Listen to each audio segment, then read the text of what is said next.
जय हिंद स्टूडेंट, उम्मीद करता हूं सभी स्वस्थ, मस्त, खुश और सुरक्षित होंगे। आज की वीडियो में डिस्कस करेंगे बहुत ही इंपॉर्टेंट टॉपिक्स पर, खासकर यूपी ट्रिपल एससी जुलाई में कौन कौन सी भर्तियां आने वाली हैं। इसके अलावा BPO junior assistant 1262, junior assistant 5512 की भी अपडेट लेंगे। इसके अलावा एएसओ को लेके एक बहुत बड़ी अपडेट आ रही है, उस पर अपडेट लेंगे। और इस बार जेई को लेके बहुत से बच्चों के क्वेश्चन है, जेई को पोस्ट प्रेफरेंस को लेके क्वेश्चन है, तो पोस्ट प्रेफरेंस भी मैं बताऊंगा कि कौन सा पोस्ट बेटर है, किसे पहले रखना है, किसे बाद में रखना है। जितने भी क्वेश्चन है जेई से रिलेटेड, बीटेक को लेके भी काफी क्वेश्चन है, उस पर भी अपडेट लेंगे।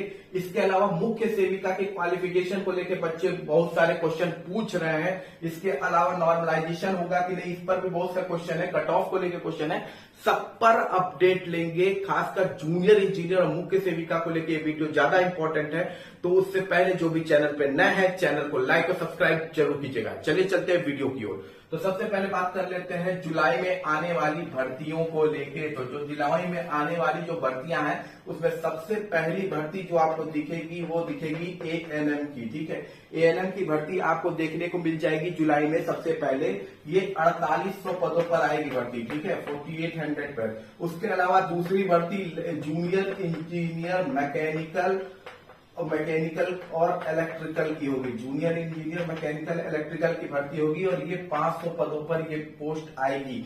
तीसरी भर्ती आपकी लेखपाल की हो सकती है, लेखपाल की भर्ती। हालांकि देखिए अध्याचन में 4700 का है, लेकिन जहां तक है जब तक भर्ती होगी लगभग 5000 प्लस आपको ये भर्ती देखने को मिल जाएगी। तो ये 3 भर्ती हो सकता है आपको जुलाई में देखने को मिल जाए। ठीक है, सबसे पहले एएनएम, उसके बाद जेई मैकेनिकल और इलेक्ट्रिकल, उसके बाद लेखपाल। दूसरी बड़ी important update UP triple SC VPO को लेके है। देखिए एग्जाम को लेके काफी क्वेश्चन है बच्चों का कि वीपीओ का एग्जाम कब कंडक्ट होगा, जूनियर असिस्टेंट 5512 का एग्जाम कब कंडक्ट होगा। तो देखिए वीपीओ का जो एग्जाम है वो आपका, मुझे जहां तक अपडेट मिल रही है उसमें पता चल रहा है कि सबसे पहला एग्जाम जो आपका कंडक्ट होगा या आने वाले 15 दिन में आपको जो नोटिस देखने को मिलेगी वो होगा आपका जूनियर असिस्टेंट 5512 का। हो सकता है ये एग्जाम बीपीओ के एग्जाम से पहले कंडक्ट कराया जाए, जूनियर असिस्टेंट का। अभी तक ये था कि बीपीओ का एग्जाम पहले कंडक्ट कराया जाएगा, लेकिन अब जो खबर आ रही है उसमें क्लियर कट पता चल रहा है कि हो सकता है कि जूनियर असिस्टेंट 5512 का एग्जाम आपका पहले कंडक्ट करा लिया जाए और इनमें से किसी एक की नोटिस आपको सेकेंड वीक ऑफ जुलाई में देखने को मिल जाएगी। ठीक है, इन दोनों एग्जाम में से किसी एक एग्जाम की डेट आपको सेकेंड वीक ऑफ जुलाई यानी आने वाले 10 से 15 दिन में देखने को मिल जाएगी। मैंने अपने प्रीवियस वीडियो में बताया था कि एजेंसी को लेकर थोड़ा सा इशू है कि कौन सी एजेंसी एग्जाम कंडक्ट कराएगी, तो वो चीज सॉल्व हो चुकी है। तो फिलहाल 2 इंपॉर्टेंट चीज आपको मैं बता दूं कि हो सकता है कि बीपीओ से पहले जूनियर असिस्टेंट का एग्जाम कंडक्ट करा लिया जाए। इसके अलावा जूनियर असिस्टेंट 1262 की टाइपिंग भी आपको जुलाई के सेकेंड या थर्ड वीक में देखने को मिल जाएगी। ठीक है, 1262 की जो टाइपिंग है 15 जुलाई के बाद आप कभी भी 15 जुलाई के बाद आपको नोटिस देखने को मिल जाएगी। 15 जुलाई को या 15 जुलाई के 1-2 दिन पहले या 1 दिन बाद आपको ये नोटिस देखने को मिल जाएगा टाइपिंग का। तो जो बच्चे टाइपिंग की तैयारी कर रहे हैं वो भी एकदम तैयार रहिए, जुलाई में आपकी टाइपिंग आपको देखने को मिलने वाली है। इसके अलावा एएसओ को लेके बच्चों ने एप्लीकेशन लिखा था। इसके बारे में जानकारी इकट्ठा करने के लिए भाई की जो क्वालिफिकेशन होता है हमेशा लिख दिया जाता है एएसओ में क्वालिफिकेशन, स्टैट्स के अलावा उसके समकक्ष जो भी है। तो इसमें पूरा बताया गया है आपका डिटेल में कि समकक्ष के में कौन कौन सी डिग्री उन्होंने ऐड की हुई है। टोटल उन्होंने जो डिग्री ऐड की है ना 39 के आसपास है। ठीक है, टोटल जो डिग्री एएसओ में ऐड की गई है वो कितनी है, 39 के आसपास है। समकक्ष जो मानता है उसमें एमबीए भी है। एमबीए अगर आपका एमबीए फाइनेंस से है, अगर आपका एचआर से है, प्रोडक्शन से है, ठीक है, एचआर से है, प्रोडक्शन से है, ठीक, और एक्सेट्रा का है डिपार्टमेंट है, लेकिन मेनली फाइनेंस एचआर प्रोडक्शन हो गया आपका, इंडस्ट्रियलाइजेशन से है। तो आपके लिए ये भर्ती एएसओ का फॉर्म आप डाल सकते हैं। एमएससी में भी बहुत सारा है, ठीक है। एमएससी में भी आपका जो डिटेल है वो है काफी, देखिए कि जैसे अप्लाइड स्टैट्स है, ठीक है। अप्लाइड स्टैट से अगर आप एमएससी है, ठीक है, तो ऐसी कई सारी चीजें हैं जिन टोटल 39 ऐसे क्वालिफिकेशन है। मैं कम्युनिटी पोस्ट में इसको अपडेट कर दूंगा, इसकी लिस्ट आप वहां जाके इसको चेक कर सकते हैं। अब चलिए चलते हैं अगली अपडेट पे। तो अगली अपडेट है आपकी यूपी SSSC जेई सिविल 2024 को लेके बच्चों के बहुत सारे क्वेश्चन है कि कौन सी पोस्ट को प्रेफरेंस दें हम। तो आइए बात कर लेते हैं। फॉर्म भरने से पहले आप देख लीजिए कि किस पोस्ट में आपको प्रेफर करना है पहले और कौन सा बाद में, ठीक है। तो सबसे पहले देखिए पीडब्ल्यूडी डिपार्टमेंट को आप प्रेफर कर सकते हैं। मैक्सिमम लोग पीडब्ल्यूडी डिपार्टमेंट पसंद करते हैं। मेरे हिसाब से तो सबसे पहले मुझे जहां तक लगता है जल निगम सबसे बेहतर होता है, जल इरिगेशन डिपार्टमेंट सबसे बेहतर होता है, क्योंकि वहां पे थोड़े कार्य भी कम होते हैं और प्रमोशन भी वहां जल्दी देखने को मिलता है। लेकिन मैक्सिमम लोगों की पसंद पीडब्ल्यूडी होती है, तो सबसे पहले पीडब्ल्यूडी ही आप डालिएगा। उसके बाद इरिगेशन डिपार्टमेंट आप डाल सकते हैं। इरिगेशन में उसके बाद तीसरे पर आप इरिगेशन में स्पेशल जो भर्ती आई है उसे डाल सकते हैं। चौथे में आप रूरल इंजीनियरिंग डिपार्टमेंट को डाल सकते हैं। पांचवे में आप हाउसिंग अर्बन प्लानिंग डिपार्टमेंट को डाल सकते हैं। छठे में आप हाउसिंग अर्बन प्लानिंग के स्पेशल भर्ती जो है उसे डाल सकते हैं। फिर सातवें में आप यूपी हाउसिंग डेवलपमेंट को डाल सकते हैं। आठवें में आप उसकी जो स्पेशल भर्ती है उसे डाल सकते हैं। नौवें में आप डायरेक्टरेट ऑफ लोकल बॉडीज डाल सकते हैं। 10वें में आप यूपी की स्टेट ब्रिज कॉर्पोरेशन वाली जो डिपार्टमेंट है उसे डाल सकते हैं। 11वें में आप जल निगम डिपार्टमेंट को डाल सकते हैं। 12वें में आप यूपी का जो राजकीय निर्माण निगम लिमिटेड है उसे डाल सकते हैं। 13वें में आप उसमें जो स्पेशल भर्ती आई है उसे डाल सकते हैं। 14वें में आप UP state construction and infrastructure की जो भर्ती है उस डिपार्टमेंट है उसे डाल सकते हैं। 15वें में आप यूपी प्रोजेक्ट कॉर्पोरेशन को लेके जो डिपार्टमेंट है उसे डाल सकते हैं। 16वें में आप उसी की जो स्पेशल भर्ती है उसे डाल सकते हैं। इसी तरह 17, 18, 19 वो आप डिपेंड कीजिए आप किसे डालना चाहते हैं। मैं यही कहूंगा कि जो 19वां है आप यूपी जल निगम का जो रूरल डिपार्टमेंट वाला है वो आप डालिए सबसे लास्ट में, और उसके जस्ट ऊपर सेकेंड लास्ट में अगर आपको डालना होगा तो आप यूपी पुलिस आवास निगम जो है उसको डाल सकते हैं। ये दो को एकदम लास्ट में रखिएगा, ठीक। इसके अलावा आप क्वेश्चन ये पूछा जा रहा है कि कट ऑफ क्या जा सकती है, क्योंकि बीटेक वाले भी फॉर्म भर रहे हैं, तो क्या कट ऑफ में कोई चेंजिंग देखने को मिलेगी। तो देखिए पहली बात मैं बता दूं, बीटेक वालों को जो अभी तक फॉर्म भरने की अनुमति सुप्रीम कोर्ट ने दी है वो एक केस की वजह से दी है जिसकी सुनवाई अभी तक हुई नहीं है। वो केस हाई कोर्ट लखनऊ में सी बेंच में लंबित है। उसकी सुनवाई जुलाई में कंडक्ट होनी है। उसके बाद पता चलेगा कि बीटेक इसमें रहेंगे या नहीं रहेंगे, ठीक है। लेकिन एक बड़ी इंपॉर्टेंट चीज जान लीजिए, चाहे बीटेक वाले फॉर्म भरे और चाहे डिप्लोमा वाले, दोनों मिलकर ये फॉर्म भरेंगे तब भी आप जूनियर असिस्टेंट से कंपेयर कर सकते हैं। जूनियर असिस्टेंट में देखिए लगभग 2 लाख से ऊपर बच्चों को बुलाया गया था, 1.5-2 लाख से ऊपर। सिमिलरली इसमें भी होगा।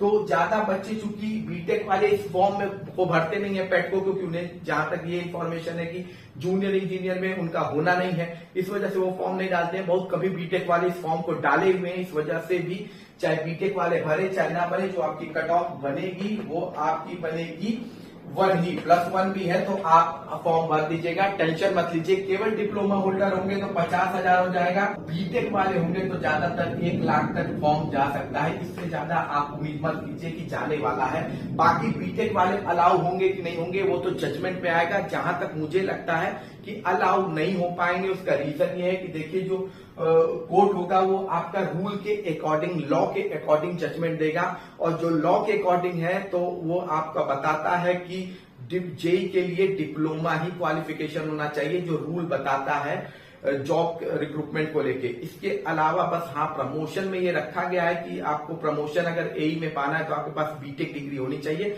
अदरवाइज जूनियर इंजीनियर बनने के लिए जो रूल है वो केवल डिप्लोमा के लिए है। तो कोर्ट उसी रूल को पढ़ेगा और फिर वो सुनवाई कर देगा, क्योंकि देखिए रूल जो बनाने का कार्य होता है वो एग्जीक्यूटिव का होता है, और उसको रिव्यू करना, वो रूल अगर कॉन्स्टिट्यूशन के हिसाब से है नहीं है, ये जुडिशरी का काम होता है। तो अगर रूल आपके सपोर्ट में नहीं है तो फिर लास्ट में आप केस हार ही जाएंगे बीटेक वाले। डिप्लोमा वालों की जीत होगी। फिर भी डिप्लोमा वालों को थोड़ा सतर्क रहने की जरूरत जरूर है। आपकी मुख्य सेविका को लेके भैया क्वालिफिकेशन को लेके अपडेट है। मुख्य सेविका क्वालिफिकेशन, ठीक, बड़ा क्वेश्चन पूछा जा रहा है इस समय। मुख्य सेविका क्वालिफिकेशन को लेके बच्चों का डाउट है, ठीक है। अब इसमें डाउट क्या है कि नहीं पता। देखिए आरटीआई भी इस पर डाली गई थी, ठीक, आरटीआई भी इस भर्ती के लिए डाली गई थी। ठीक, कब डाली गई थी? 2/9 या 20/9 के आसपास, शायद 2022 में। 2/9/2022 में क्वेश्चन पूछा गया आरटीआई से, आयोग से क्वेश्चन पूछा गया। उसमें यह पूछा गया कि जो पहला क्वेश्चन आप लोग का है कि 2 ईयर या 1 ईयर या 2 ईयर या 2 ईयर वाले अलाउ हैं इसमें, 1 ईयर या 2 ईयर वाले आपके अलाउ हैं इस भर्ती में। तो उन्होंने वही अपना रिस्पांस दिया था। देखिए वहां पे भी वो यस नो नहीं कहे, उन्होंने वही बता दिया जो अर्हता आपका आयोग मांगता है। आयोग क्या मांगता है कि किसी भी विश्वविद्यालय से एक विषय में, ठीक है, आप समाज शास्त्र से या समाज कार्य या गृह विज्ञान या पोषण और बाल विकास के साथ कला में स्नातक की उपाधि आपके पास हो, ठीक है। कला में साफ लिखा हुआ है, कला में होनी चाहिए। किससे? समाज शास्त्र से या समाज कार्य से या आपका गृह विज्ञान से या आपका पोषण और बाल विकास से के साथ, कला में के साथ लिखा है, कला में स्नातक होनी चाहिए। यानी कि कला में स्नातक समझ रहे हैं? बहुत सिंपल सा मैं आपको बताता हूं। आप अपना डिग्री उठा लीजिएगा, ठीक है, हर किसी को डिग्री तो मिली ही होगी। उस डिग्री में इंग्लिश और हिंदी दोनों में लिखा होता है, ठीक है। उस डिग्री में इंग्लिश में भी और हिंदी में भी लिखा होता है। सबसे इजी है आप कोई चीज समझने के लिए।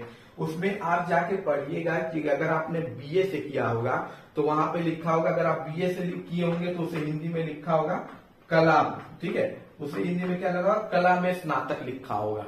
बीए अगर आप किए होंगे आपकी डिग्री पर, और अगर आप बीएससी किए होंगे, ठीक है, बीएससी किए होंगे आप होम साइंस से, तो वो आपका वहां पे साइंस में लिखा होगा, ना कि कला में लिखा होगा, वो साइंस में लिखा होगा। यहीं से आपको डिग्री क्लियर हो जाएगी कि कौन सी डिग्री लग सकती है, कौन सी डिग्री नहीं लग सकती है, ठीक है। ये आप अपने डिग्री से ही पता कर सकते हैं कि एक्चुअली में क्वालिफिकेशन क्या मांगा गया है। बाकी 1 ईयर वालों के चांसेस कम है, 2 ईयर वाले हो जाएंगे, ठीक है। 2 ईयर वालों को अलाउ कर दिया जाएगा। अगर बीए में है आप और ये सारी चीजें आप पूरी करते हैं तो आप 2 ईयर का आपका सब्जेक्ट है। काफी बार होता है कि तीसरे ईयर में सब्जेक्ट लोग चेंज कर लेते हैं या एक सब्जेक्ट को ड्रॉप कर देते हैं, तो वो जो है 2 ईयर वाले आप फिर भी अलाउ में आपको अलाउ किया जाएगा। बीएससी वालों को लेके डाउट है, क्योंकि जो डिग्री आप देखेंगे उसमें कला स्नातक बीएससी होम साइंस के लिए नहीं लिखा रहता है। बाकी आपका देखिए अभी ये चीज सब लोग कह रहे हैं, मैं कह रहा हूं, कोई भी कह रहा है, पर हम ऑफिशियल तो कोई अधिकारी है नहीं या हम यूपी SSS तो है नहीं। जो भी है क्वालिफिकेशन लास्ट में जो डिसाइड करेगा, वो जो क्वालिफिकेशन डिसाइड करेगा वो आपका यूपी SSS डिसाइड करेगा, ठीक है। यूपी SSS इस क्वालिफिकेशन को डिसाइड करेगा। लेकिन जहां तक है, अगर ऐसा होता है तो स्नातक में अगर बड़ी परिवर्तन आती है तो कट ऑफ में कम मार्क्स वाले भी खुश हो जाइए। अगर बीएससी को हटाया जाता है तो ये सब डिपेंड करेगा किस पर? यूपी SSS पर। वो करना चाहता है, नहीं करना चाहता है। और ये चीज कहां पता चलेगी? जब आपका डीवी कंडक्ट होगा। जब डीवी कंडक्ट होगा तो वहां आपका पता चलेगा कि आपको अलाउ किया जाएगा कि नहीं किया जाएगा। रिजल्ट आपका आ जाएगा, डीवी का भी रिजल्ट आपका आ जाएगा। लेकिन जब डीवी कंडक्ट कराई जाएगी, वहां जब डिग्री स्कैन की जाती है, चेक की जाएगी, तब आपका पता चलेगा कि आपको हटाया गया कि नहीं हटाया गया। अगर मान लीजिए कंडीशन बीएससी को हटाया जाता है तो तब तो कट ऑफ वाले मुख्य सेविका के बच्चे एकदम निश्चिंत हो जाइए, आपका कट ऑफ धड़ल्ले से नीचे आ जाएगा, बहुत ही बेहतरीन तरीके से नीचे आ जाएगा। तो जो बच्चे भी 50 पे भी हैं, वो उनके भी खुश होने के चांसेस 100% हो जाएंगे। अभी उनकी उम्मीदें हैं, आप उम्मीद मत हारिए तो 50 नंबर से कम पा रहे हैं, ठीक है, ठीक। और जो बच्चे 50-45 तक भी जा सकता है, तब अगर बीएससी हटता है तो बहुत नीचे जा सकती है कट ऑफ। और अगर वो ऐसे ही रहता है तो फिर वही कट ऑफ रहेगी 55 के आसपास, ठीक। फिर कुछ बच्चों ने ये क्वेश्चन पूछा कि सर 60+ कमेंट में बहुत लोग लिख रहे हैं कि 60 है, कोई लिख रहा है 70 है। तो मैं आपको बता दूं 60-70 पाने वाले 500 बच्चे हो जाए तो बहुत बड़ी बात है। 500 बच्चे 60+ होंगे, इससे ज्यादा आपके बच्चे नहीं होंगे। अब होता क्या है, जब मेरा मार्क्स बहुत अच्छा आया है तो कहीं भी उससे रिलेटेड वीडियो बन रहा है तो फट से पहला कमेंट करो, अच्छा है तो एकदम भौकाल में कमेंट करो लगता है तो एक ही कमेंट आप देखेंगे, मैक्सिमम एक ही आईडी से हर एक वीडियो पर कमेंट है 60+, तो उसको देख के बिल्कुल भी विचलित मत होइए, ऐसा कुछ नहीं है। 500 से ज्यादा 60+ बच्चे नहीं है और भर्ती 2000+ है, तो आप निश्चिंत रहिए, आपका हो जाएगा। फिर एक क्वेश्चन ये भी था कि मुख्य सेविका में भी सीटें बढ़ेंगी जैसे जेई में बढ़ रही है, तो नहीं भाई, वो पुरानी भर्ती है। पुरानी भर्ती में सीटें घटती हैं, बढ़ती नहीं है, ठीक है। लेकिन अभी ऐसा कोई नोटिस नहीं आया। जूनियर इंजीनियर 2018 देखिए फाइनल रिजल्ट आना है और आपकी सीट घटा दी गई है, तो कोई सीट बढ़ने वाली नहीं है। मुख्य सेविका की जो सीट थी वो वैसे ही रहेगी, ठीक। इसके अलावा नॉर्मलाइजेशन को लेके भी लोगों ने प्रश्न मुझसे पूछा था कि भाई नॉर्मलाइजेशन होगा कि नहीं होगा, तो बिल्कुल होगा। अगर 2 शिफ्ट में एग्जाम हुए हैं, ठीक है, तो नॉर्मलाइजेशन आपका बिल्कुल कंडक्ट कराया जाएगा। ज्यादा से ज्यादा 1 या 2 नंबर का फर्क देखेगा, मिनिमम 1 नंबर का, मैक्सिमम 2 नंबर का। इससे ज्यादा की चेंजिंग आपको नहीं देखने को मिलेगी। वो आप डिसाइड कर लीजिए आप किसकी शिफ्ट टफ थी, किसकी शिफ्ट आसान थी। क्योंकि देखिए हर एक बंदे की अपनी शिफ्ट टफ होती है। जब आप एग्जाम सेंटर के अंदर होते हैं तो आपको तब वहां पता चलता है कि हाँ कैसा प्रेशर है। बाहर आने वाले तो कहेगा ओहो ये तो बहुत आसान है। इसीलिए प्रीवियस ईयर का भी क्वेश्चन आप लोग आसानी से सॉल्व कर लेते हैं, और जब मेन क्वेश्चन आता है आपका एग्जामिनेशन का, वो प्रीवियस ईयर से आसान भी क्वेश्चन होता है, तो वो आपसे नहीं लग पाता है। उसकी यही रीजन है प्रेशर का। तो शिफ्ट आप डिसाइड कर लीजिए, 1 से 2 नंबर की नॉर्मलाइजेशन पक्का होनी है। आप देख लीजिएगा, मैं बोल रहा हूं और ये पक्का होगी, ठीक। कट ऑफ को लेके मैंने आपको बता दिया है कि बीएस अगर क्वालिफिकेशन में थोड़ी भी चेंजिंग आती है तो फिर कट ऑफ बहुत धड़ल्ले से नीचे गिरेगी। इसीलिए मैंने हर वीडियो में आपसे कहा कि आप 50 भी पाए हैं, 48 भी पाए, तो उम्मीद बिल्कुल भी मत हारिएगा, क्योंकि आपके होने के चांसेस जिंदा हैं। बाकी आपका कोर्ट को लेके है तो आपकी देखिए पर जुलाई में कोर्ट खुल जा रहा है, और जुलाई में उम्मीद है कि इस बार थोड़ा प्रेशर है तो जल्दी सुनवाई हो जाएगी, और 1 से 2 दिन में आपको फैसला भी सुनने को मिल जाएगा। और मुझे जहां तक लगता है अगस्त तक आपकी डीवी कंडक्ट कराने का कार्य शुरू हो जाएगा। 1 महीना डीवी चलाएंगे सब, उसके बाद आपका 1 महीने लगाएंगे रिजल्ट निकालने में। टोटल मुझे जहां तक लगता है 2024 में आपको ज्वाइनिंग मिल जाएगी। तो निश्चिंत रहिए, टेंशन मत लीजिए।